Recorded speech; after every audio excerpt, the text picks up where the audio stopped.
D'abord, le grand oral qui reçoit pour vous Geneviève Arawo. Elle est directrice des affaires sociales et de la microfinance pour le compte du département du littoral, en cours d'opération de recensement des personnes affectées par les mesures de riposte à la Covid-19. Suscite beaucoup de questionnements. Elle nous en parle dans le grand oral, lequel sera suivi d'ActuWeb. Un tour sur la toile avec Willy Bayala, qui sera donc aux commandes. Voici le grand oral.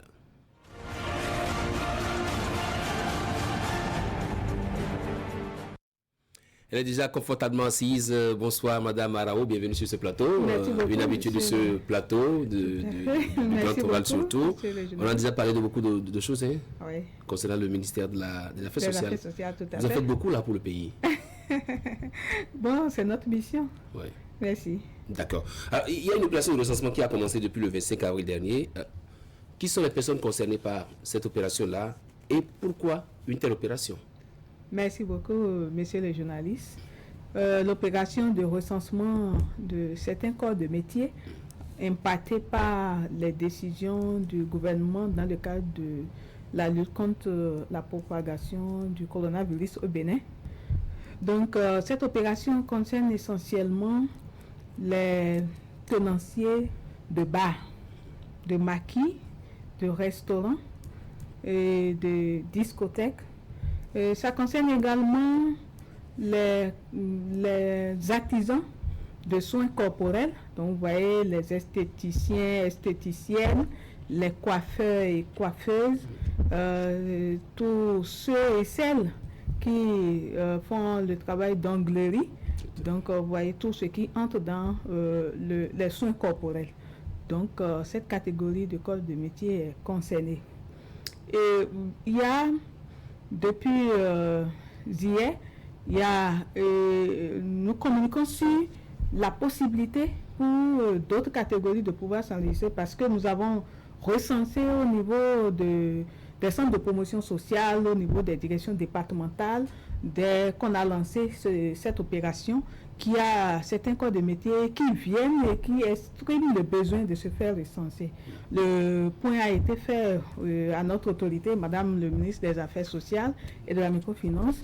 Et donc, nous avons eu des instructions pour qu'on puisse recevoir ces personnes, donc les couturiers, les tailleurs, les stylistes, modélistes, etc., donc qui estiment être impactés par les mesures prises dans la lutte contre le coronavirus sont également acceptés, donc peuvent se faire enregistrer sur la plateforme directement ou venir vers les centres de promotion sociale, les directions départementales pour se faire enrôler. Est-ce que l'équipe qui fait l'enregistrement, qui va s'occuper de faire le tri, est bien préparée pour qu'il n'y ait pas une confusion entre les corps de métier? Tout à fait. Et je n'oublie pas les conducteurs de taxi, oui, très bien. de minibus, voilà, oui. voilà des cas. Donc, cette catégorie également est concernée. Donc, l'équipe de la direction départementale ou des directions départementales, parce que c'est au niveau de tous les départements que ça se passe, et des centres de promotion sociale dans toutes les communes, l'équipe est préparée sur les questionnaires. Donc, comment remplir les formulaires pour chaque catégorie et même la possibilité de pouvoir enregistrer les autres catégories. Donc, l'information est passée au niveau de tout le personnel.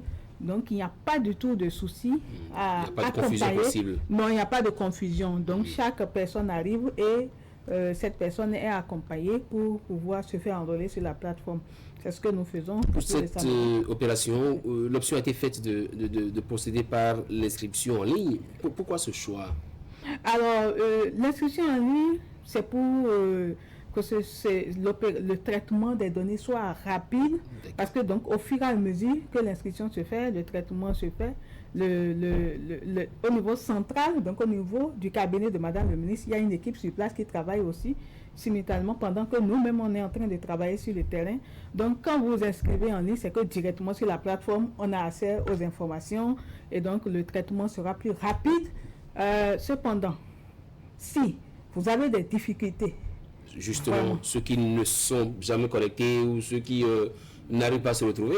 Oui, le ministère qui accompagne, le ministère donc qui accompagne naturellement les couches vulnérables, c'est que nous avons la majorité des cibles qui n'ont pas accès à Internet forcément, ou qui n'ont pas de portable Android.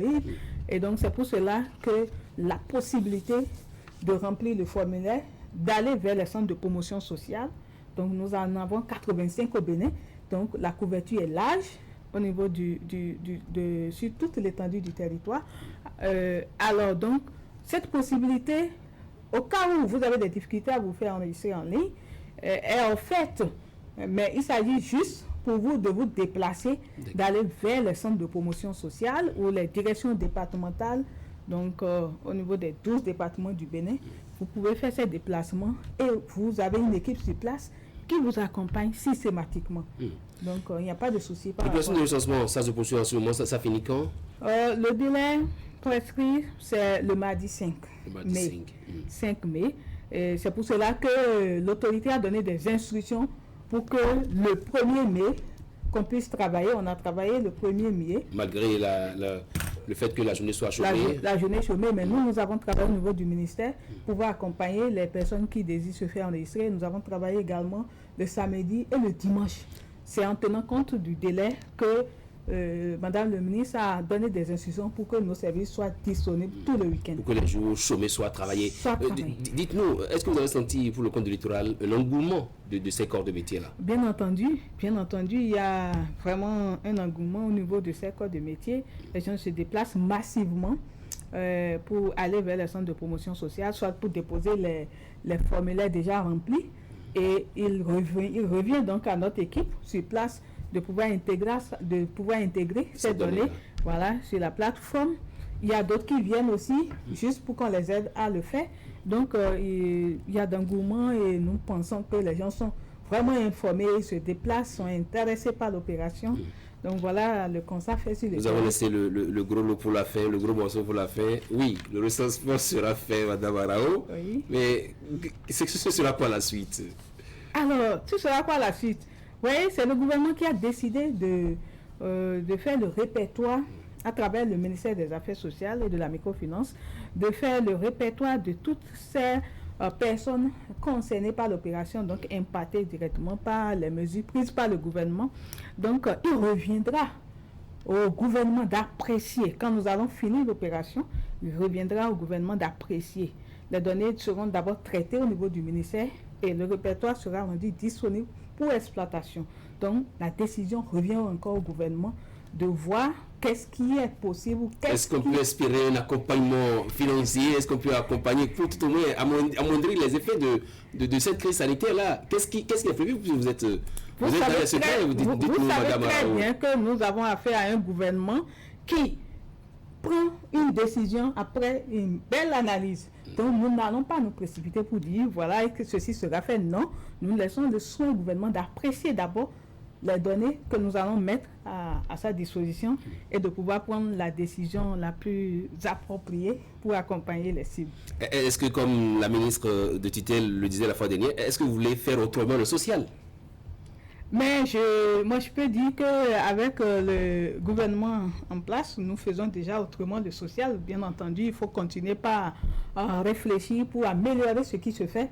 Mais nous faisons déjà autrement le social. Voilà. Alors, Madame Arao, votre mot de la fin, nous sommes au terme de notre entretien. Vous ne voulez pas dire ce qui va se passer, mais de toute façon, on suit ça de près.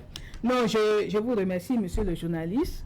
C'est une opération sérieuse, c'est lancé par le gouvernement, il faut le prendre au sérieux. Et il faut que les populations aient confiance en cette opération. Il n'y a pas d'autre idée derrière, c'est pour voir quel est l'impact des mesures prises par le gouvernement dans le cadre de la lutte contre le coronavirus au Bénin. Donc il revient à chaque citoyen concerné de pouvoir s'enregistrer, de pouvoir se faire enregistrer pour se donner cette chance. Et le reste, il revient au gouvernement d'apprécier ces données et de pouvoir prendre la décision la plus appropriée pour accompagner les cibles. Voilà ce que je vous dis. Donc, comptez sur nous. Nous sommes disponibles. Nous allons vous accompagner à vous faire enregistrer partout où vous êtes. Déplacez-vous. Au besoin, allez vers un centre de promotion sociale ou bien faites-vous aider par vos proches pour l'enregistrement directement en ligne. Voilà. Est-ce que c'est facile d'être directrice pour le compte du littoral des affaires sociales et de la microfinance surtout? Il n'y a aucune difficulté quand on a on a la volonté de faire, la volonté de servir. Il n'y a pas de difficulté à servir. Voilà. Merci. C'était donc Geneviève Arao, directrice départementale des affaires sociales et de la microfinance, qui était l'invitée du Grand Oral. Merci d'être passé. Merci. On va tout de suite faire place à Willy Bayala pour ActuWeb.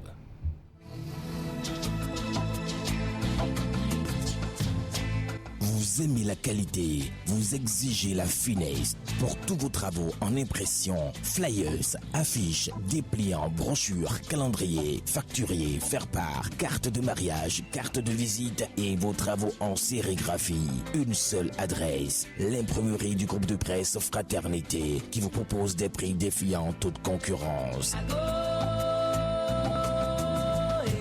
Imprimerie Fraternité, c'est une équipe dynamique avec du matériel de dernière génération capable de vous produire en quantité, qualité et avec célérité.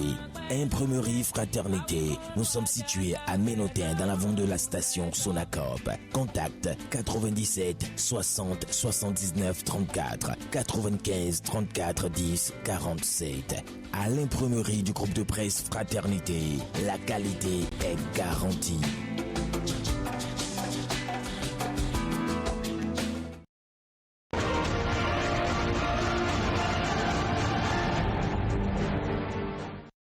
De retour donc d'un très long week-end, Willy Bayala déjà sur la toile, vendredi de repos. Willy, bonsoir. Bonsoir. Ouais, ActuWeb, c'est déjà quoi? Premier sujet, c'est le coronavirus. Coronavirus oblige. Le Bénin a enregistré au 3 mai 96 cas confirmés, 50 personnes guéries, 44 traitements et 2 décès. C'est sur la page du gouvernement. Oui. On dit à la date de 3 mai, le Bénin a enregistré au total 96 cas confirmés, 50 personnes guéries, 44 personnes sous traitement et 2 décès. Et vous pouvez avoir l'information sur le site officiel du gouvernement pour éviter les fake news. Très bien. Donc voilà ça. On y va. Avec les images. Les images qui défilent pendant qu'on passe aux commentaires. Au commentaire, tout à fait. C'est Eric Alpata qui dit, mais qui sont juste ceux qui augmentent le nombre des cas confirmés? Les étrangers ou la population? Donnez-nous plus de détails, on veut voir clair. Sinon, vous seuls savez à quel mauvais jeu vous jouez en mettant la population dans une situation de peur et de faim. Dans le même temps que le nombre augmente, vous vous permettez de commencer la campagne. Le Kaiser Nathan Datondi. Boss, la campagne est uniquement sur les radios. Constant Obiang Lokosu. Ce que moi je ne comprends plus, c'est qu'au fur et à mesure que le nombre augmente, le nombre de cas augmente, le nombre de personnes guéries augmente également. En tout cas, que les cours reprennent dans les bonnes conditions. Sabi Bourreau Christophe. Moi-même, non, Jacques Sossou, pardon. S'il vous plaît, que le ministre de la Santé fasse prochainement une vue d'ensemble avec les nouveaux cas pour confirmer l'information. On n'a jamais vu la photo ou le visage d'un individu atteint. Maouyon Timothée Boyo, non. Je voudrais une... Les gens sont quand même pleins d'imagination. C'est comme ça, le Béninois. Il dit, je voudrais une proposition dans cette affaire. À chaque fois de nous donner les informations sur le coronavirus, il faut nous préciser le nombre de cas autonomes confirmés et le nombre de cas venus de l'étranger afin de généraliser. Sinon, ce n'est pas bon d'instaurer la peur au sein de la population. Boga, Sedami Alain. On veut témoignage des personnes guéries aussi. Et Rodolphe Akoyinkou. On ira bientôt à 100. Allons seulement, surtout que les gens sont en train de guérir. Et Marcel Achassou, je félicite le gouvernement pour son amour envers nous. Il vaut mieux mentir si c'est nécessaire. Si le Bénin n'est pas vite atteint, le virus nous sera désormais, nous serons, si le Bénin n'est pas vite atteint du virus, nous serons déjà plus de plus de 1000 cas. Les Blancs vont nous transmettre par toutes les voies. Il faut qu'ils finissent tant que les Blancs ne vont pas finir. Junior Macléodé. Les gars, restons à la maison le 11 mai. Pas d'école. En Occident, ceux qui veulent reprendre le 11 mai, c'est parce que les chiffres baissent. Ici, les trucs augmentent et vous voulez prendre le risque. Jean-Paul Forbes, tu es bête. Reste chez toi. Corona ne tue personne. C'est une guerre économique et l'OMS a payé les pays pour inventer les chiffres. Corona tue pas les personnes de moins de 45 ans. Même si c'était le cas, c'est trop rare. Regarde les grandes chaînes occidentales. Reste chez toi, mais laisse d'autres aller à l'école.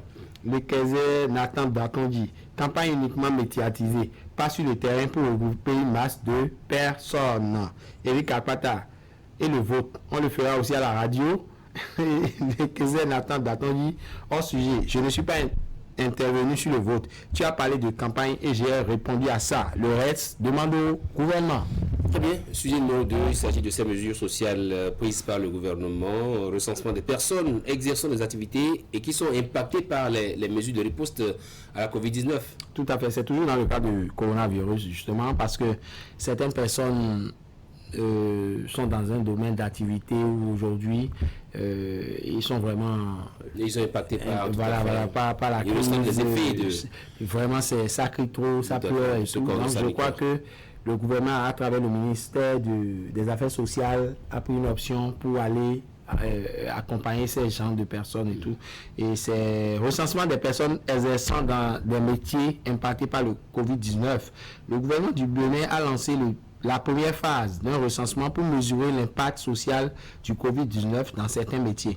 Vous êtes conducteur de taxi-bus, topa, autocar, taxi interville, taxi-bus transfrontalier avec les pays voisins et assimilés, les gens qui vont à Lomé, au Nigeria et autres.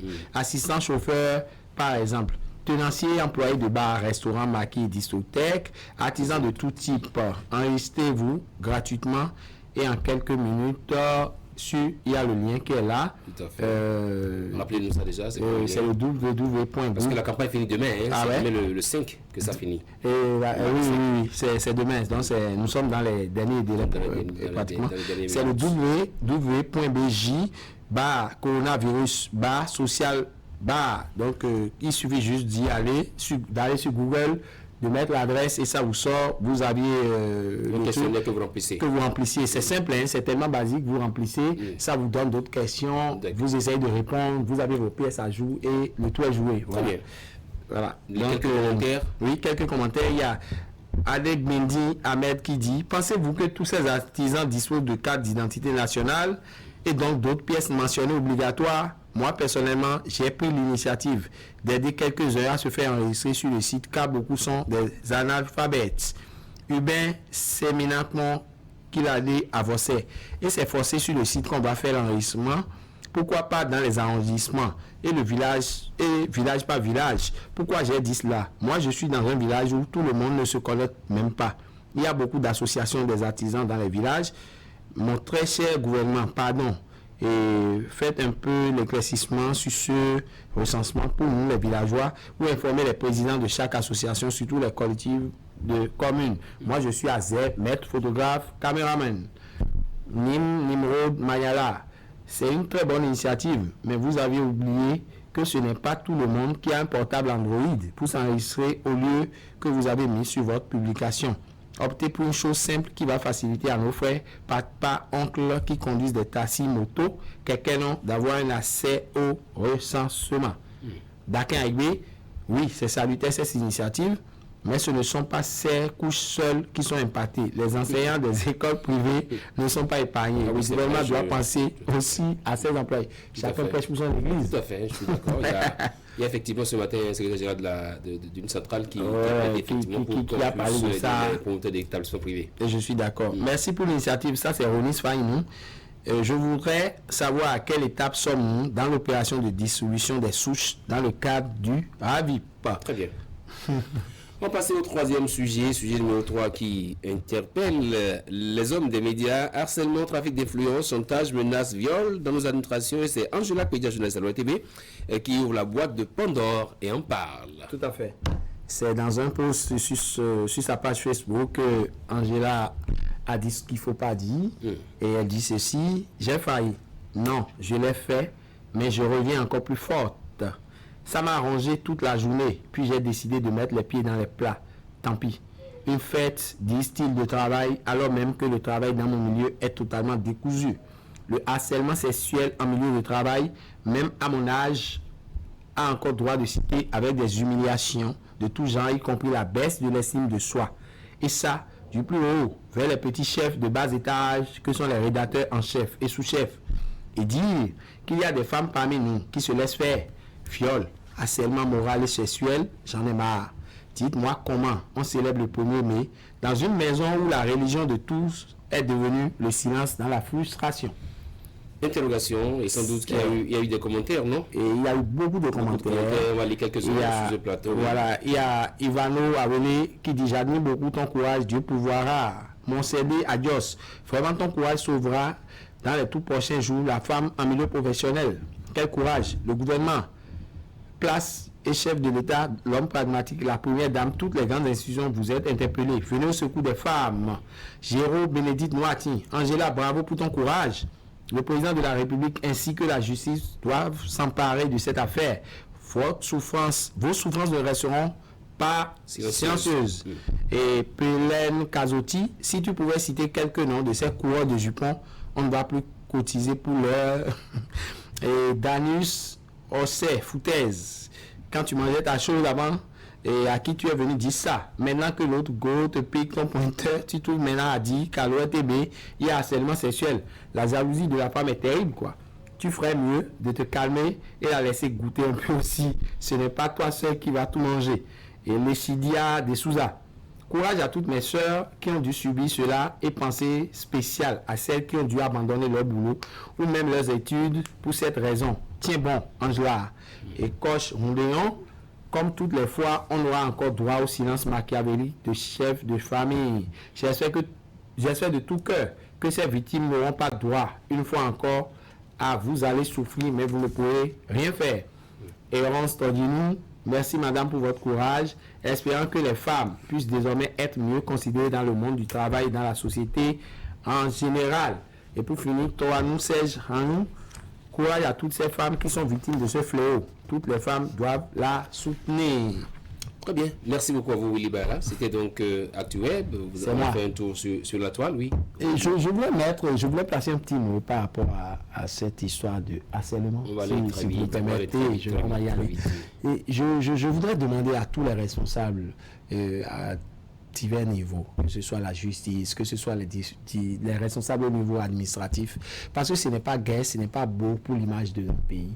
Il faudrait qu'ils s'en saisissent et que vraiment ce soit des comportements qu'on découvre dans l'administration, parce qu'on ne peut plus continuer comme ça. Merci. Le monde est en train de nous regarder, donnons le bon exemple. Merci. Voilà. Merci à vous, Willy Bara. C'était donc votre coup de gueule. Merci. C'était donc 90 minutes au Bénin de ce lundi 4 mai 2020. Merci de nous avoir suivis. Si vous avez fait le savoir, au revoir et à mercredi.